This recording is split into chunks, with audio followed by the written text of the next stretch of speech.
Bluetooth mode.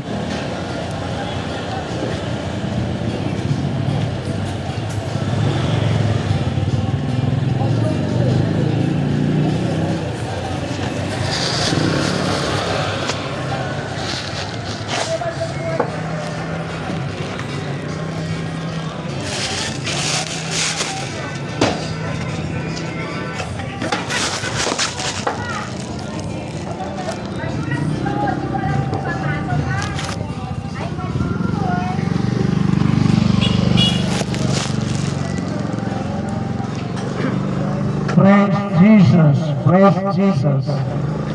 Magandang umaga po muli dito sa mga taga Lumang Palengke ng Bulihan. Mapagpalang umaga po sa inyong lahat. Pagpalain po kayong lahat ng Panginoon at pagpalain tayong lahat ng salita ng Diyos na maririnig natin ngayong umaga sa lugar na ito.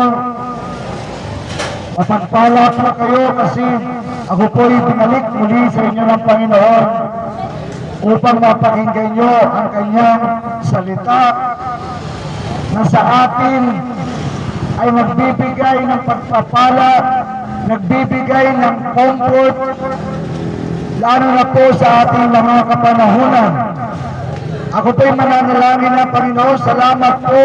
Ako'y dinako mo muli sa lugar na ito ng Bulihan. Dalahin ko po, Panginoon, na mangusap ka sa bawat isa sa amin. Ikaw, Holy Spirit, ang malayang mangusap sa bawat isa na naririto at makakapakinig ng iyong mga salita. Kausapin mo kaming lahat. Kailangan namin ng iyong mga salita.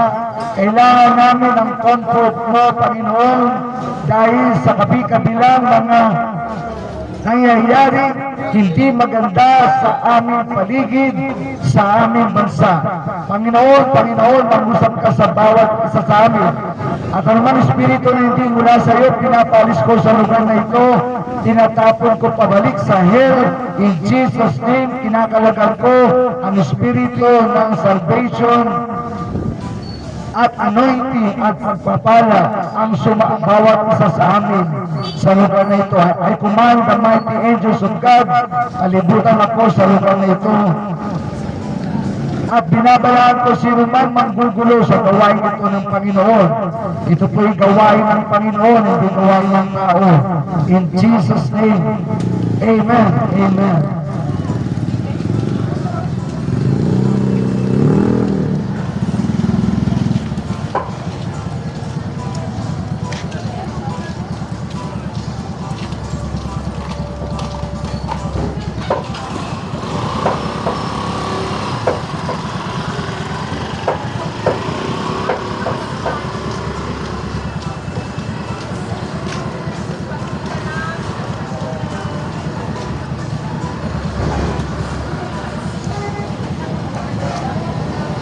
Ang sabi sa Matthew 24,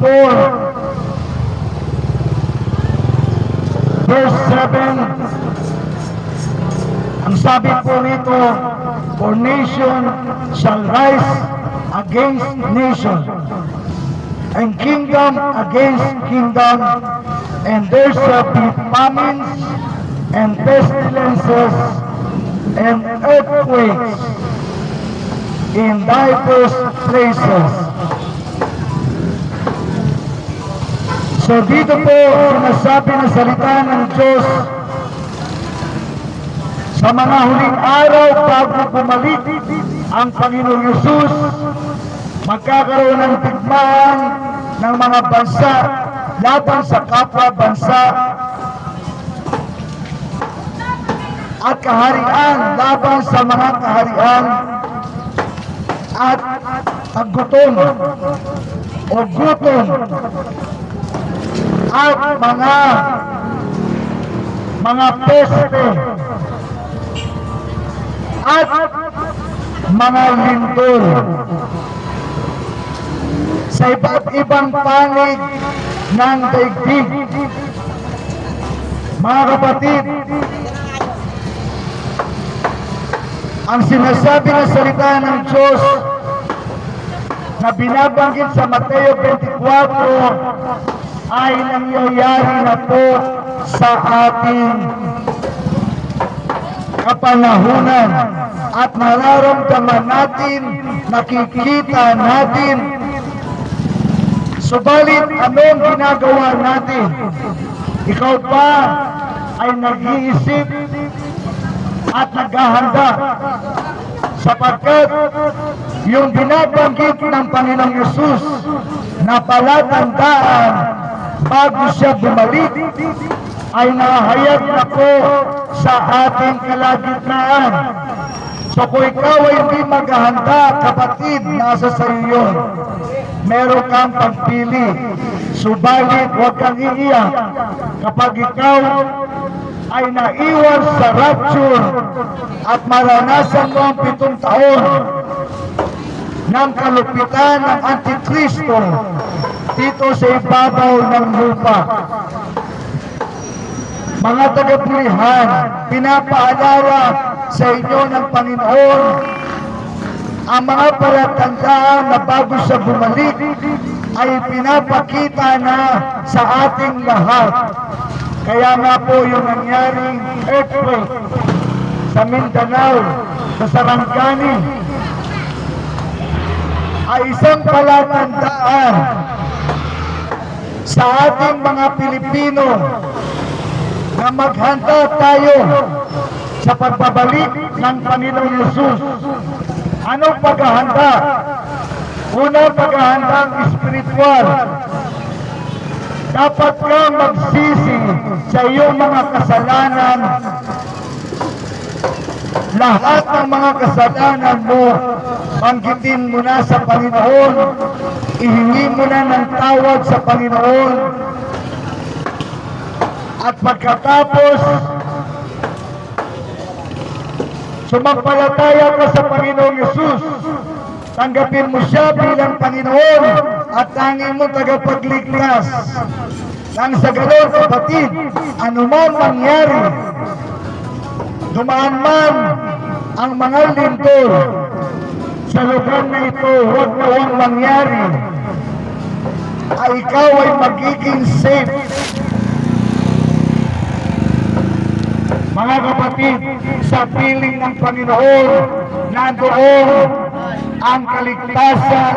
Sa piling ng Panginoon, nandoon ang pag-iingat. Sa piling ng Panginoon, nandoon ang kapayapaan. Huwag na huwag mangyari na yung nangyari sa Mindanao, mangyari sa ating lugar. God forbid. God forbid. Subalit alam niyo ba mga kapatid kung bakit nangyayari ang mga bagay na yun? Una, pinapakita sa atin ng Panginoon na ang tao ay sobrang sama. Sapagkat ang lindol ay hindi yan pwedeng gawin ng tao. Ang Diyos lang ang pwedeng gumawa nun.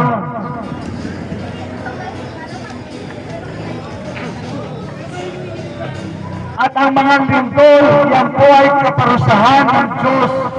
Dahil ang tao ay pasama ng pasama. Ang tao, binabaliwala ang Diyos. Ang tao patuloy na namumuhay sa kasalanan.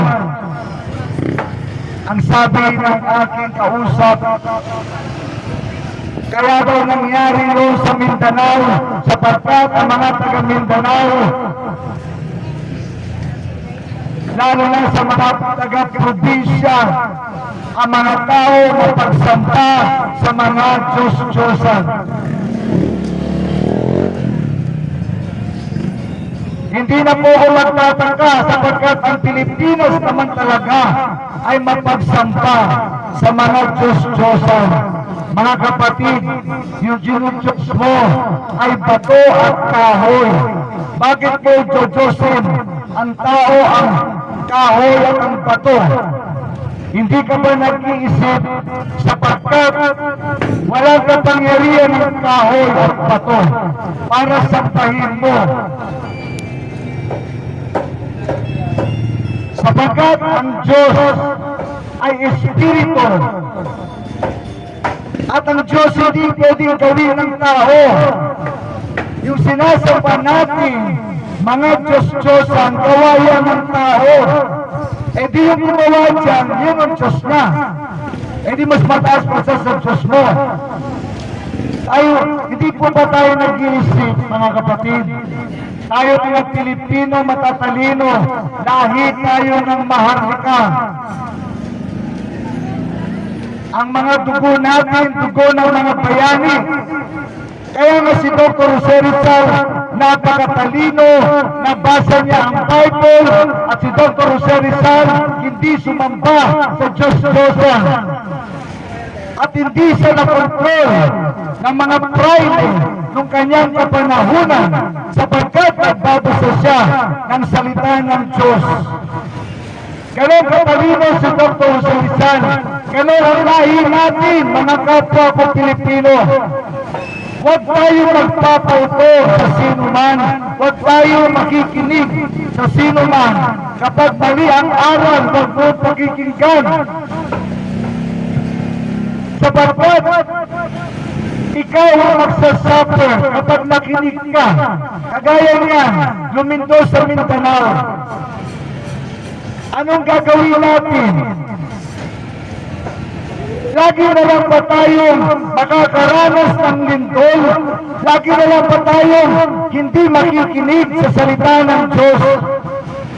Lagi na lang ba tayo magpapauto sa maramang aral na hindi mula sa Panginoon? Nasaan ang pag-iisip natin, mga kapatid? Gamitin mo ang isip mo. Gamitin mo yan, sayang pag hindi mo ginamit. Gamitin mo sa tama, sa makabuluhang buhay, sa tamang pag-iisip. Sapagkat ang Diyos ay buhay. Mga kapatid, hindi pwedeng likain ng tao ang Diyos. Yung Diyos mo, nilikha ng tao. Hindi ka ba nag-iisip? Hindi po ba tayo mga tao po ay matatalino, binigyan tayo ng Diyos ng katalinuhan, gamitin natin ng maayos para hindi maging miserable ang ating mga buhay at buhay ng ating pamilya. Mga taga-Bulihan, tayo po ay mahal ng Diyos. Kaya nga pinapaalam sa atin ang mga nangyayari sa paligid natin upang tayo ay maghanda sa pagbabalik ng Panginoong Hesus. Ang salita ng Diyos, siyempre masakit yan kapag lalo na namumuhay ka sa kasinungalingan, namumuhay ka sa hindi katalinuhan na galing sa Diyos, o namumuhay tayo sa kamangmangan. Mga kapatid, ang Diyos natin makapangyarihan para ba sinasabi sa atin, huwag kang sasampa sa hindi ako, ang sabi ng Panginoon.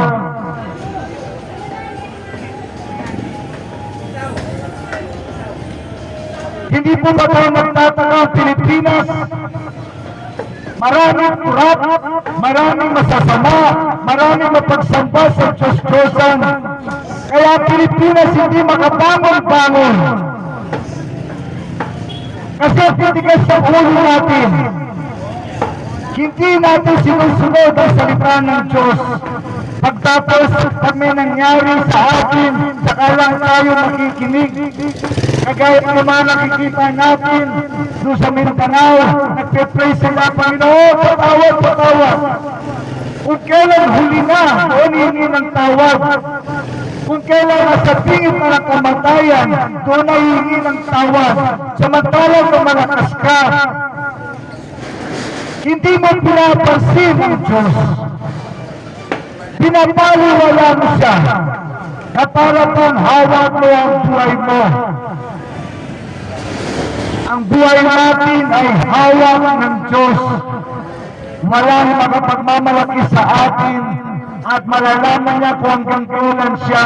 Kapag nakita ng Diyos, ikaw ay palalo, ikaw ay lumalakad patuloy sa kamangmangan, sa ibig mo na gawin, kapatid. Masabihin ng Diyos, Lisa, tama na yan. Itapo na yan sa hell. Masabihin niya sa kanyang mga anghel. Sapagkat hindi ka nakikinig sa Panginoon. Mga Pilipino, mamulat na po tayo sa katotohanan. Ang lahi natin ay lahi nila Dr. Jose Rizal, matatalino, nagbabasa ng salita ng Diyos. Kaya si Dr. Jose Rizal hindi nakontrol ng mga Spaniards, ng mga praile ng panahon niya. Sapagkat napakatalino ni Dr. Jose Rizal, nabasa niya ang Bible. Subalit meron din siya mga pagkakamali. Ang importante doon, nabasa niya ang salita ng Diyos at hindi siya naging mangmang. At ipinamuhay niya ang salita ng Diyos. Mga kapwa ko Pilipino, gano'n ang lahi natin.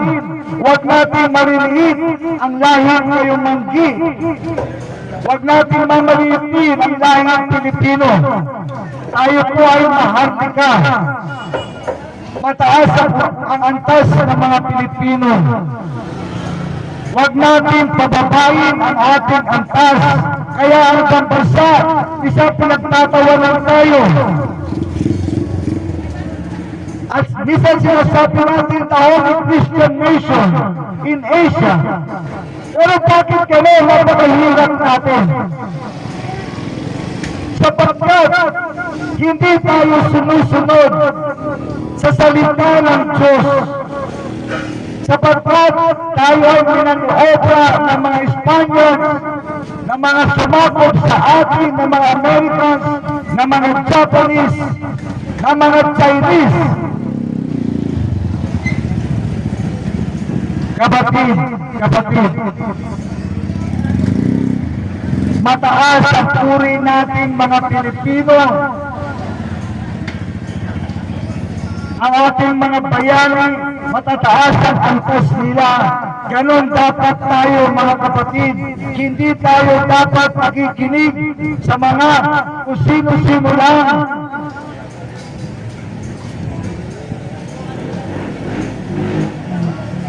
Kapag hindi si Jesus ang ipinapangaraw, huwag mong tanggapin. Sabihin mo sa iyo noon, in Jesus' name. Kasi tayo mga Pilipino magaling mabola, magaling maupo. Kasi hindi tayo nagbabasa ng Bible. Tamad tayo magbasa ng Bible, tamad tayo manalangin. Tamad tayo dumalo sa gawain ng Panginoon. At kapag salita ng Diyos, kinaiinisan natin. Kapatid, nakikita na ba natin pagkukulang natin?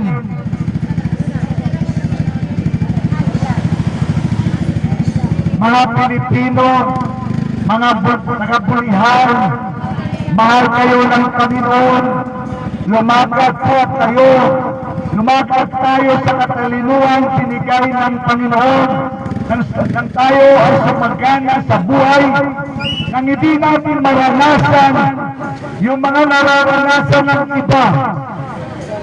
Kapatid, yung binabanggit sa Bible, for nations and rise against nation, nararanasan na po natin yan, kagaya sa Israel at Iran, US at Russia, at iba pang mga bansa. And kingdom against kingdom, kingdom of Saudi Arabia against kingdom ng Iran at Iraq.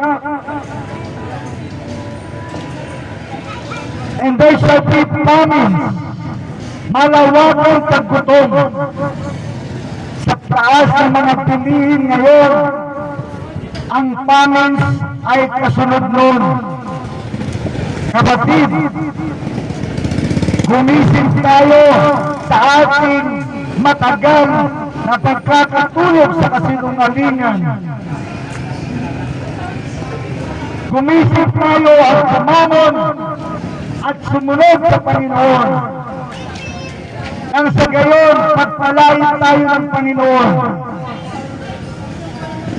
And pestilences, mga peste laganap ngayon sa buong mundo, sa Africa, mag-isang Pilipinas meron din.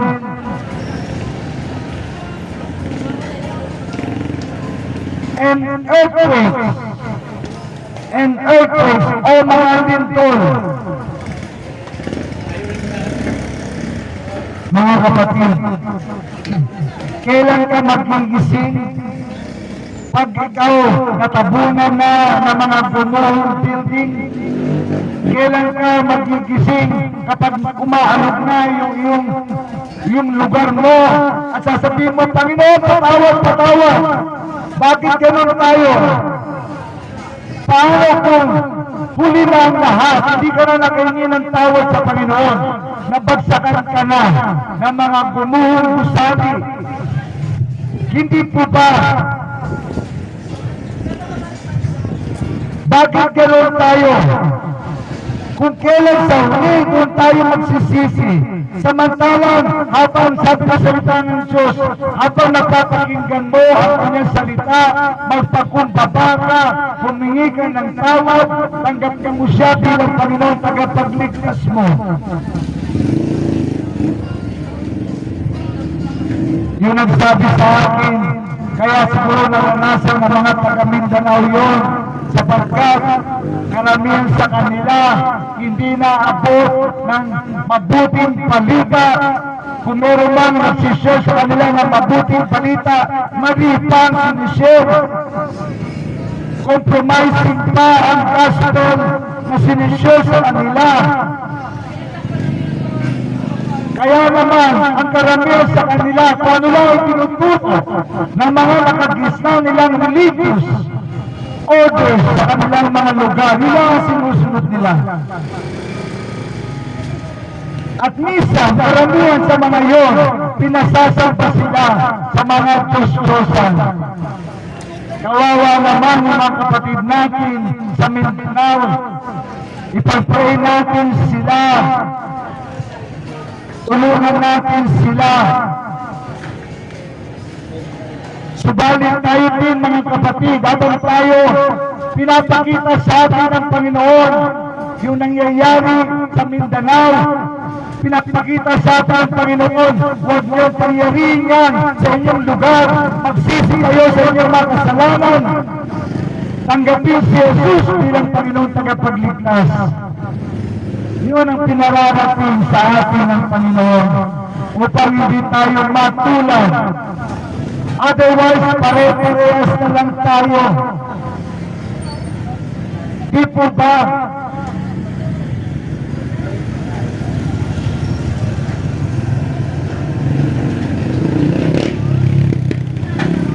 Ang sabi ng salita ng Diyos, all this at the beginning of sorrows. Ito na po yung umpisa. Babalik na si Jesus.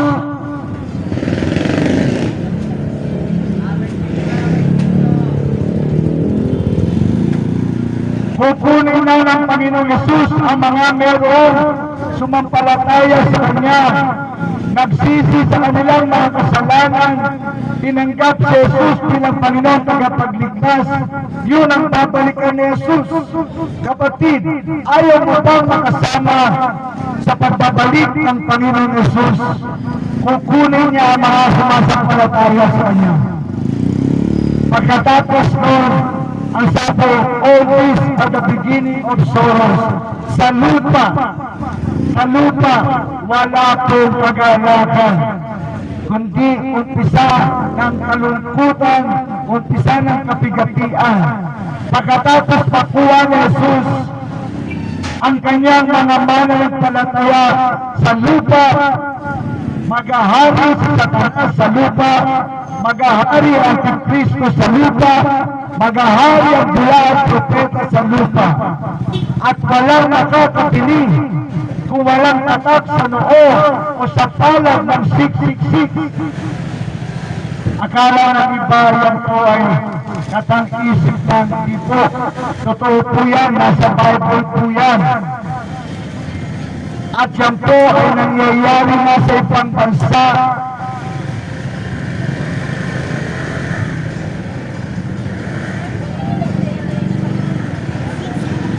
At pagkatapos po, 7 taon maghahari si Satanas sa lupa. After ng rapture, si Satanas magpapakita sa lupa sapagkat ang kanyang anak, ang Antikristo, ang 666 ay kanyang anak sa laman. Kaya bibigyan niya ito ng kapangyarihan na gumawa ng mga himala. Subalit, yung mga maiiwan, subalit meron ding Kristiyano maiiwan sapagkat hindi nila ipinamuhay ang salita ng Diyos. Naging abala sila sa kanilang mga trabaho, sa kanilang mga business, hindi sila naging abala sa Panginoon. Kaya yung mga maiiwan ng Kristiyano, sila ay maghihinagpis. Sapagkat naiwan sila ng Panginoon, alam nila mangyayari sa lupa. Alam nila maghahari ang Antikristo at hindi sila makakabili kung wala silang tatak sa noo o sa kamay ng 666. Subalit kapag tumanggap ka nito, kapatid, magtamping-tamping ka man, wala ka ng kaligtasan. Kung nais kong maligtas sa 7 taon na paghahari ng 666 o ng Antikristo, huwag mo lang nagpapatatak sa noo o sa palad. Subalit, pag nahuli ka ng mga Antikristo, pahihirapan ka hanggang i-deny mo si Jesus. Napakahirap maligtas sa panahon yun ng paghahari ng Antikristo. Kaya ang nasayin natin makasama doon pa lang sa the rapture of the church, makasama ng Panginoon at dadalhin tayong lahat sa kanyang kaharian sa langit. At pag kinuha na tayo ng Panginoon, hindi na po tayo maghihirap, wala nang kagutuman sa langit. Doon na po tayo sa langit forever. Bababa lang tayo sa lupa after 7 years at si Jesus maghahari sa lupa for 1,000 years. At babalik tayo dito sa lupa at paghaharian ito ng Panginoong Jesus ng 1,000 years. Subalit after ng 7 years, ang sanlibutan nun ay hindi mo na makikilala dahil sa mga pagsabog ng mga nuklear, dahil sa kagutuman, dahil sa digmaan. Subalit aayusin ni Jesus ang mundo sa kanyang paghahari ng 1,000 years. After 1,000 years, si Satanas, ang Antikristo, ang bulang propeta, ay lubusan ng pupusain ng Diyos.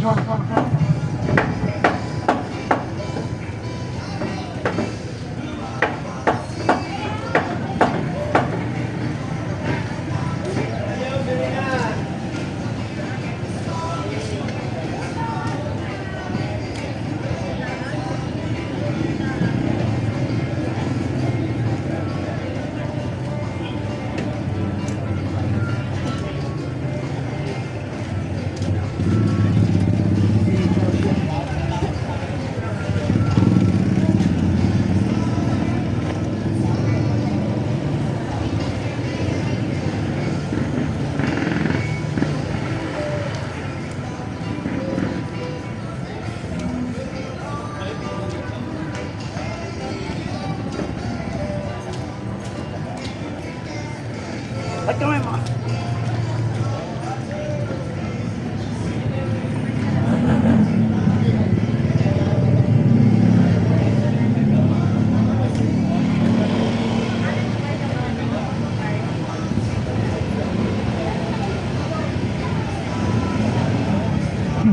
sabi sa Colossus chapter 3 verse 5, ito po ang mga ginagawa natin kaya tayo nakakaranas ng pagpapalo ng Diyos, ng kaparusahan ng Diyos.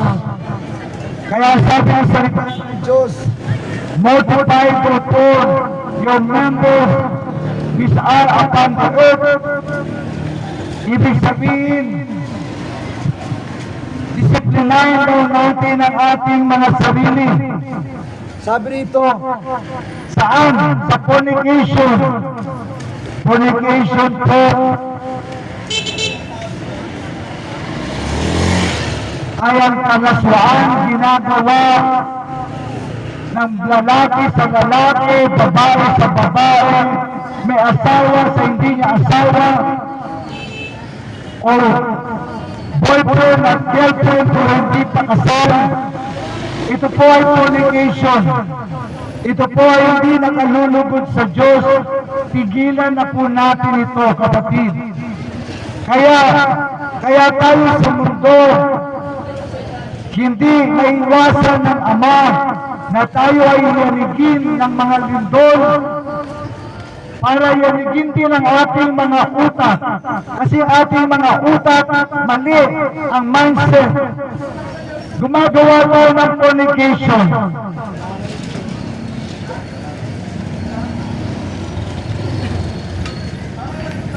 Uncleanliness. Uncleanliness. O mga kalaswaan.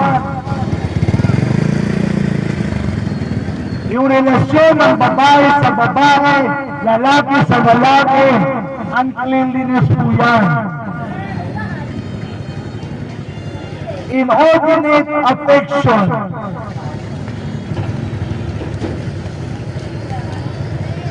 Inordinate affection.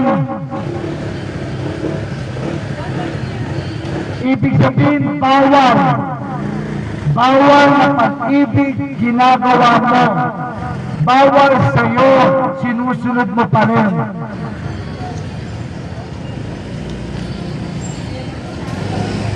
Evil concupiscence. Lahat ng masasamang pag-iisip, lahat ng masasamang ginagawa natin, mayroong kabayaran sa Diyos. Kaya dapat po natin hingin ng tawad sa Diyos. And, sabi nito, covetousness. Covetousness. Ibig sabihin, pagiging kahanan sa salapi. Sa Pilipinas, maraming kahanan sa salapi. Yung mga kurap, mga tumanggap ng maleta, lahat po yan, hindi po yan papasok sa kaharian ng Diyos. Lahat po sila. Yung second, third, at fourth generation ng pamilya niya ay mayroong sumpa. Akala na mga kurap na ito ay ganon kaganda yung ginagawa nila. Hindi nila alam. Pumasok sila sa patibong na Satanas. At sila ay kumuha ng sumpa sa buhay nila. Kaya wala pong papasok sa kanila sa kaharian ng Diyos unless sila po ay magsisi sa kanilang mga kasalanan at tanggapin si Jesus ng buong puso at ibalik yung mga ninakaw nila sa kaban ng bayan at magpakumbabang tanggapin ang kaparusahan ng Diyos at kaparusahan ng batas ng Pilipinas. Mga kapatid, wala pong hindi nakikita ang ating Diyos.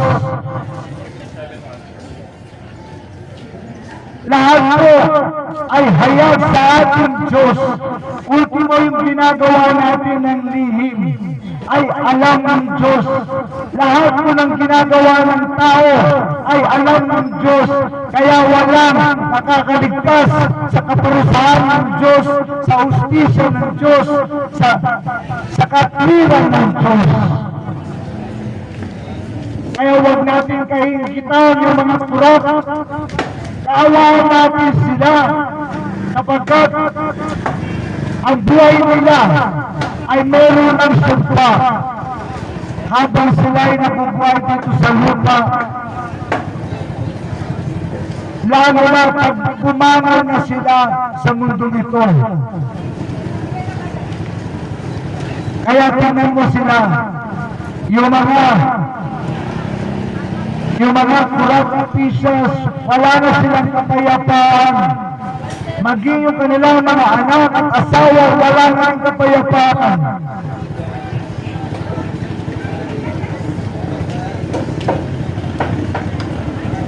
Ang sabi ng salita ng Diyos, Colossians 3 verse 6, for which things sake the wrath of God cometh on the children of disobedience.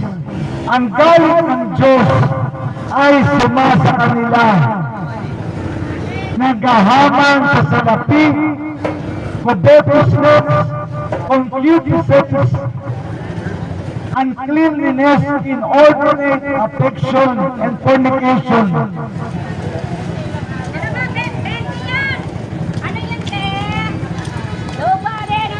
Ang sabi po ng salita ng Diyos, ang galit ng Diyos ay sumasa kanila. Mga kapatid,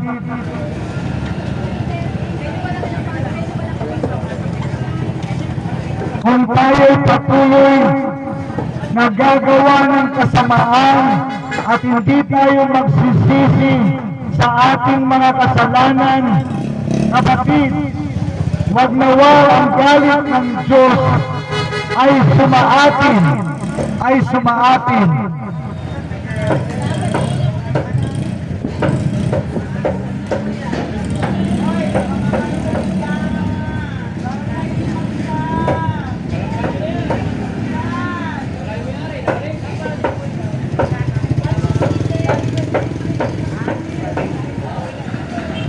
Ang sabi sa Galatians chapter 5 verse 19, now the works of the flesh are manifest, which are these: adultery, fornication, uncleanness, lasciviousness, idolatry, witchcraft, hatred, variance, emulations, wrath, strife, seditions, heresies, envies, murders, drunkenness, rebellions, and such like, of the which I told you before, as I have also told you in time past, that they which do such things shall not inherit the kingdom of God.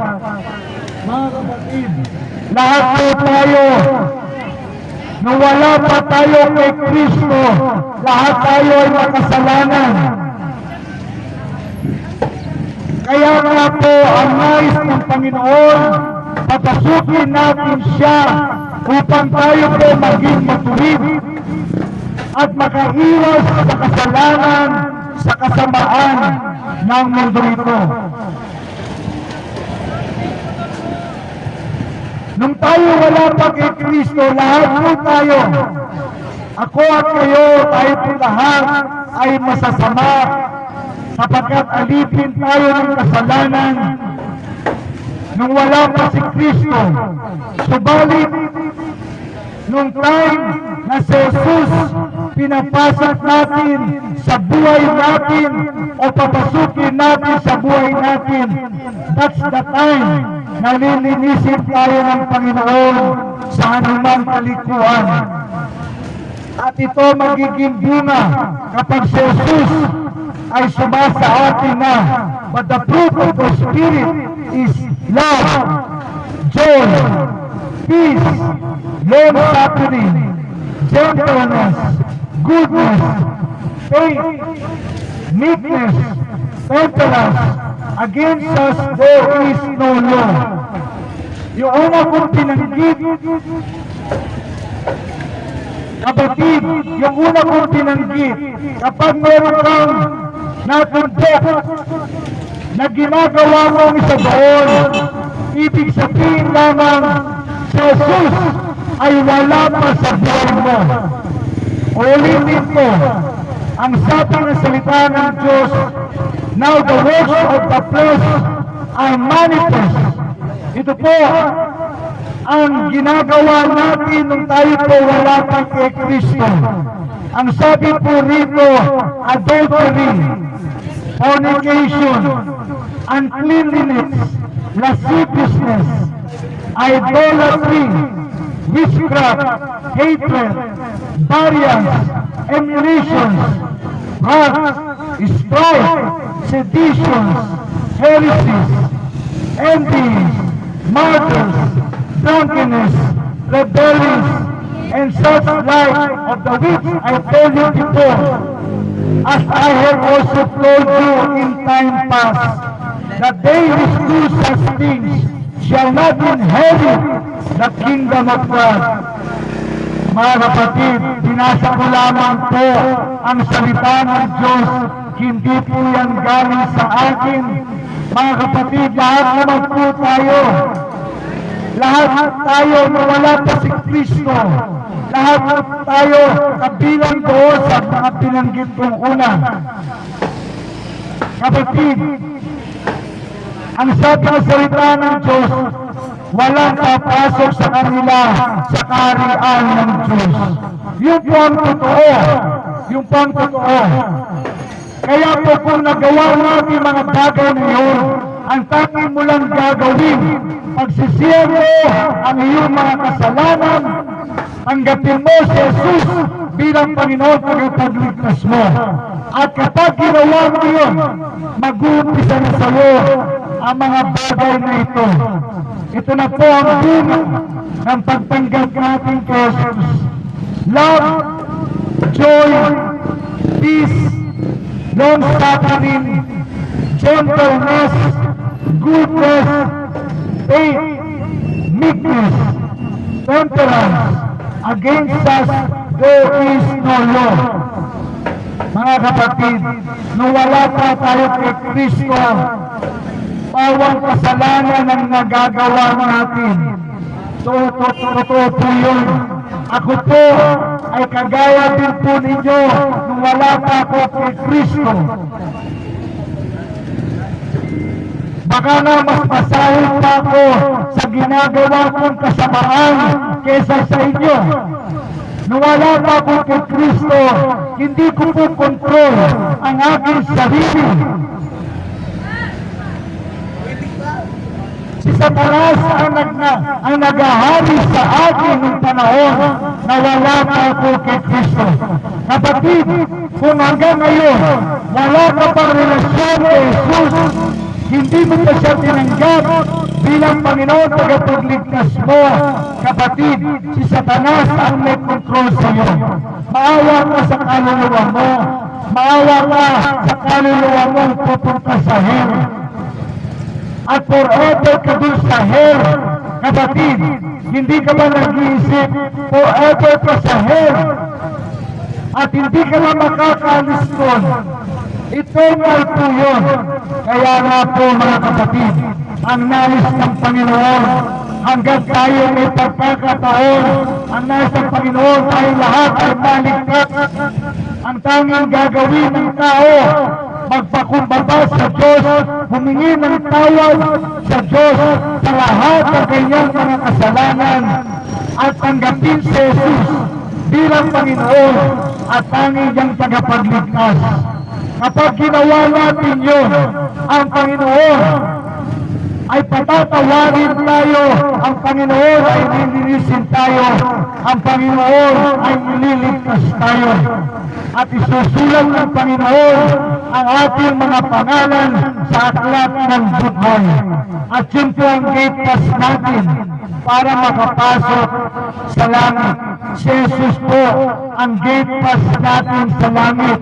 Wala na pong iba, hindi si Muhammad, hindi si Allah, hindi si Maria, hindi si Pablo, hindi si Pedro, hindi si Santiago, si Juan, o sino lang santo ang makakapagpapasok sa atin sa langit. walang tao na pwede magpapasok sa atin sa langit, kundi ang Diyos sa katauhan ni Jesucristo ang siya lamang ligtas natin papasok sa langit. Wala na pong iba.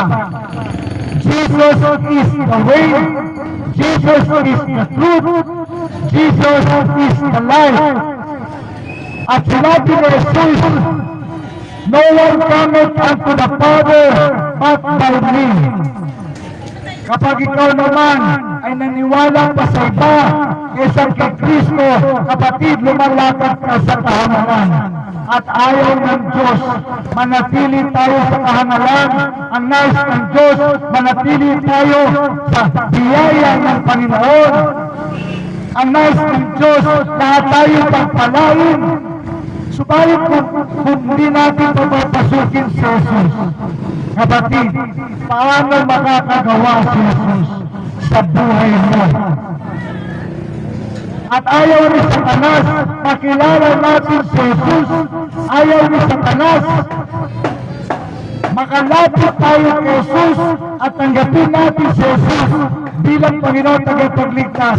Ayaw ni Satanas noon kasi makakalaya ka sa kamay ni Satanas.